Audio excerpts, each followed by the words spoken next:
Greetings again, gang. Okay, still Friday. This one isn't particularly a news story, but this is more of a prepping thing to pay attention to. A lot of times we talk about security, uh, what's going to happen when the zombie apocalypse starts. And by that, I don't mean zombies. I mean when the world all goes to hell and the normies are out going, oh my God, what happened? What happened? I need food. I need this. Yeah. Okay. That zombie apocalypse. A lot of you guys garden like I do. A lot of you guys are out in the country, a lot of you guys in the suburbs, whatever it would be.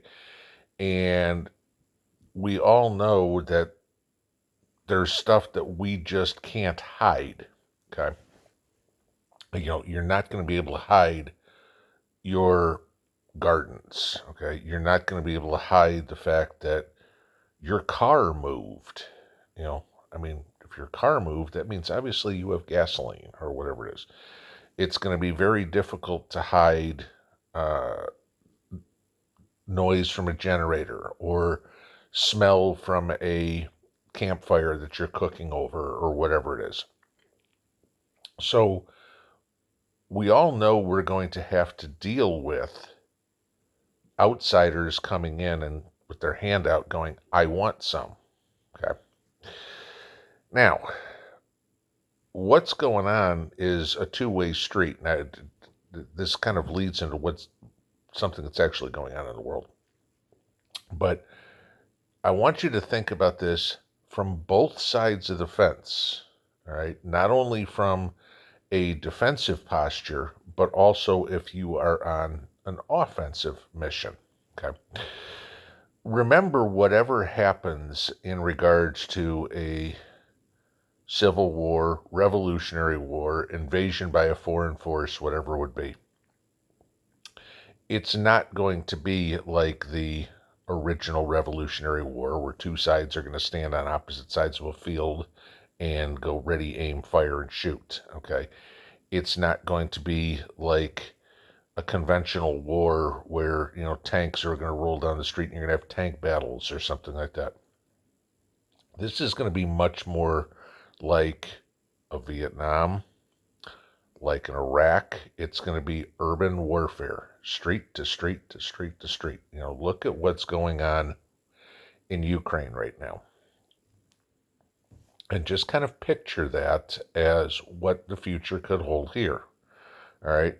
Troops are going to come in, and whether or not they are organized troops like a military or they're some sort of rogue gang that is, marching in from the nearest city looking for food. You, your family, your mag, whatever is going to have to do whatever you can to protect what's yours. Okay. There's a real interesting story on New York Post that I'll link below about what Ukrainian farmers in Melitopol are doing. All right. And I guess Melitopol has been occupied by the Russians since day one of the war over there. And the people that remain are basically all part of the resistance. The resistance, But I love the resistance. It's like, enemies, that's it. Okay. Well, you're outgunned, so you're not going to do anything there. So what are they doing? They're using creative, I'll use the term warfare. They are farming type community, okay, grow a lot of wheat, grow all sorts of stuff. One of the things they grow is cherries, okay? Now, if you're anything like me, you love a cherry. And if you're anything like me, you really love a cherry.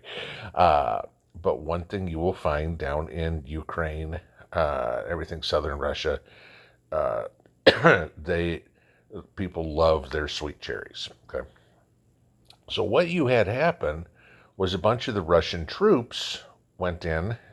Cherries came in season, and they decided they were going to steal all the cherries from the cherry farmers and then eat some and try to sell the rest, right? Ukrainian farmers got smart, poisoned all the cherries. Okay. And so what happens?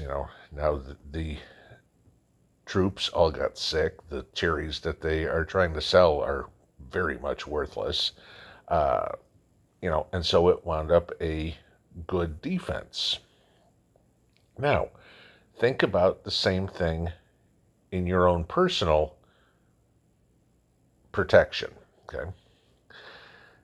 Is there part of your garden, your fruit orchard, whatever you have, that you are willing to sacrifice, that you know that the food is from a poison tree? Okay, think of Garden of Eden here. Okay, to prevent people from coming back. It's a good defensive tactic.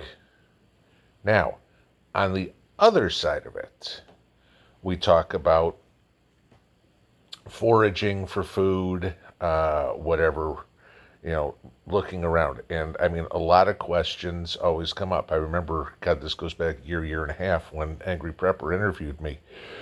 And one of his questions in that interview was, you know, you're bugging out and you come across a stash of food, that somebody else has put up. Do you take it? Do you leave it? Do you take some? What do you do? And it's a real thought-provoking question. But you think about it, what if it's a setup? Okay? What if that food that, all of a sudden, hey, I found this, cool, I can eat. And what if all of a sudden it makes you deathly ill? And I'm not talking about deathly ill because it's spoiled. I'm talking deathly ill because it's a trap. That's something to really think about. You hear about, in the normal times, organic farming. Do you know where your food came from? Do you know what chemicals are in your food, et cetera, et cetera, et cetera? No, you don't, right? Okay, you buy it at the grocery store and you trust that the grocery store has made sure that there's not strychnine in your plums.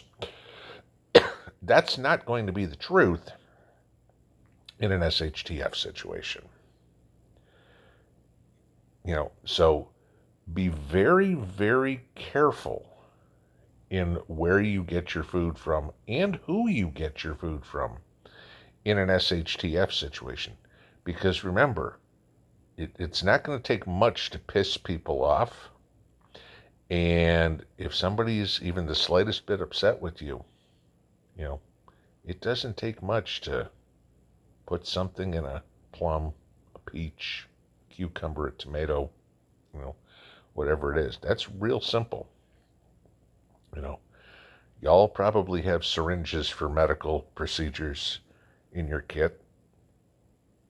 This can also be used as a defensive measure for you, but for other people as well. Just something to think about that's being done right now. I had thought about it somewhat similarly, but not as in depth as what they had done here. So this was good education for me as well. All right, back to work. Pinball out.